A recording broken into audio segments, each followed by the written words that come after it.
we have been exploring a lot of cool applications of deep learning so far within Amazon and elsewhere.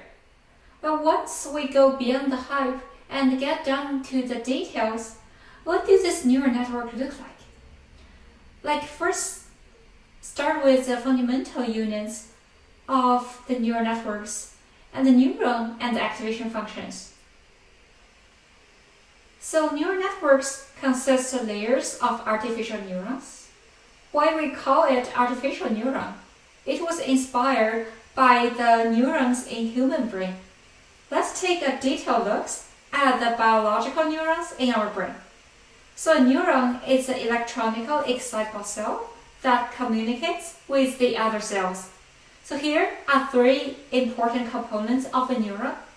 So the dendrites are branched protoplasmic extensions of a nerve cell that propagates the electrochemical signals received from other neural cells. And the nucleus are the cores of the CPUs of our cells. They will process the electrochemical stimulations and decide whether to be active or not. An axon is a long, slender projections of a neuron in vertebrates that conducts electronical impulses, which also known as action potential, away from the nerve cell body.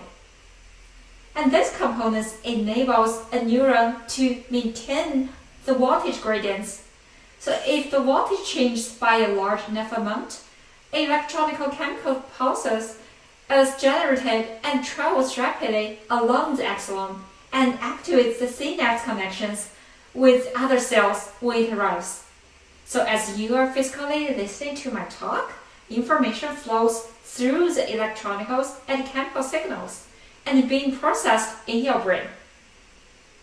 So from the inspiration of the neuron structures in human brain and the electronical voltage gradients, we design the artificial neuron. So here is an artificial neuron, where we have xi as input and y as output from the neuron. And each neuron self-contains some weights parameters, wi, and it applies the weights to the input by calculating the weighted sum. Then the neurons applies a nonlinear function f, which is called activation function, on the weighted sum. And here is the detailed mathematics behind the same.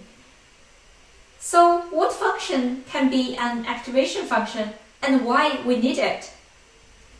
Well, fundamentally, the activation function is a family of nonlinear differentiable functions that will decide whether to fire up the neuron and process the information to the next neuron or not. So what does fire up mean? More concretely, the activation function maps the input, which is a weighted sum, to a range of values. So let's take a look at the most common used activation function.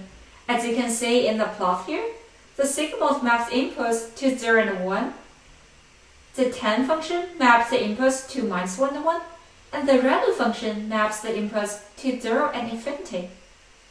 So if the output of an activation function is towards 1, then the neuron is likely to be fired up and keep the information flow from the previous layer to the next layer.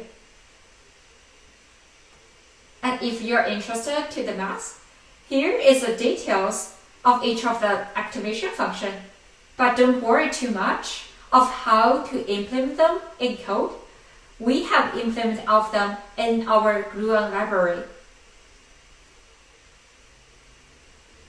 So the activation functions are mostly differentiable, and the derivatives of them will be calculated during the optimization steps, such as gradient descent. Let's compare the pros and cons of the three activation functions.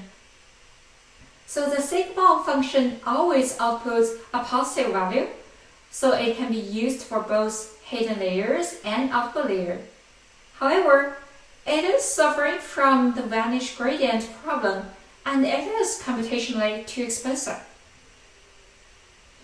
And second is a hyperbolic tangent, or the tanh function, it has a range between -1 and 1 and centered to 0, which means it can process both positive signals and negative ones.